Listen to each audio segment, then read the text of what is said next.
Je suis Mika et comme beaucoup de personnes, j'ai été victime d'harcèlement scolaire. Il m'appelait le Libanais, le PD.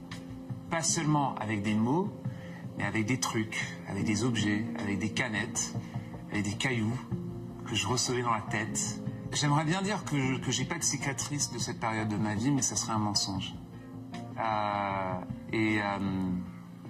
Bien sûr, j'en ai. Je cachais la réalité de ce qui se passait.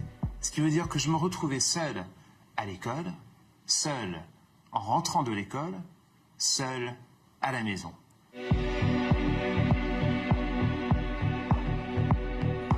Elle avait décidé que c'était moi qu'elle allait harceler. J'étais mis sur une chaise où je devais attendre pendant 1 heure, 2 heures, sans bouger. Je demandais d'aller à la toilette, j'avais pas le droit, et je faisais pipi dans la chaise.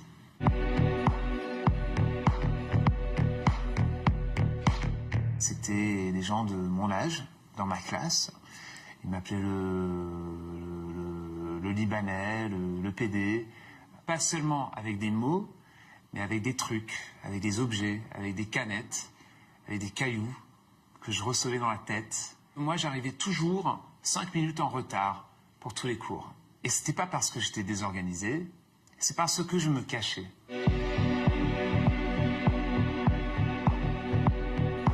J'ai arrêté de parler, j'ai arrêté d'étudier, j'ai commencé à avoir des problèmes très sévères et très sérieux avec l'écriture, et j'écrivais plus, je lisais très mal, et j'avais honte de le dire à ma famille, à mes parents, parce que c'était comme si j'étais pas assez normal. J'ai une famille qui m'a aidé énormément parce qu'ils ont cassé ce silence. Ils m'ont encouragé de parler.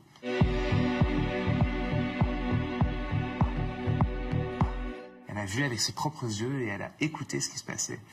Et elle est sortie de l'école, elle a couru à la maison, elle a tout expliqué à mes parents. Et je suis extrêmement reconnaissant du courage de ma sœur d'expliquer à ma mère ce qui s'est passé, du courage de mes parents qui ont tout risqué pour me faire sortir de ce système-là.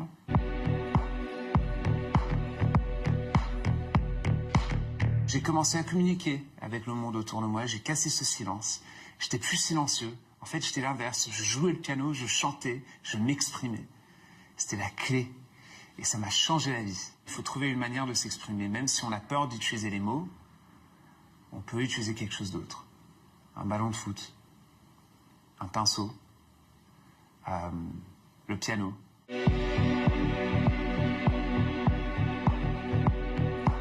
J'aimerais bien dire que j'ai pas de cicatrice de cette période de ma vie, mais ça serait un mensonge. Bien sûr, j'en ai. On n'oublie jamais ce sentiment.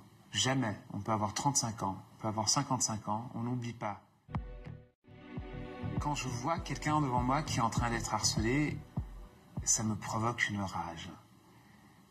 Une rage dingue. Et c'est là où je veux les défendre.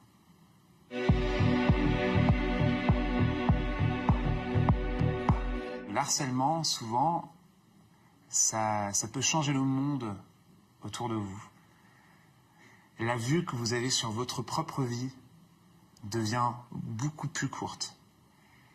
Tout se voit dans une sorte d'espace petite et presque étouffante. Il faut comprendre que la vie est longue, que les gens autour de vous en ce moment ne sont pas du tout les seuls que vous allez croiser dans votre vie. Je ne vais pas dire que ça fait pas mal, c'est nul et ça fait mal. Mais c'est pas la seule version de la vie. Et ça, j'en suis sûr.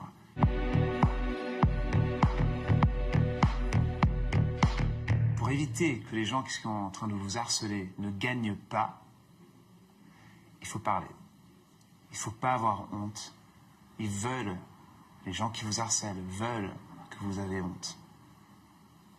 Eh bien, c'est le harcèlement qui est honteux. C'est pas ce que vous sentez en vous quand vous êtes harcelé. Ne devenez pas des victimes. Ne parlez pas avec les poignets, parlez et expliquez à tout le monde ce qui se passe. Faites du bruit.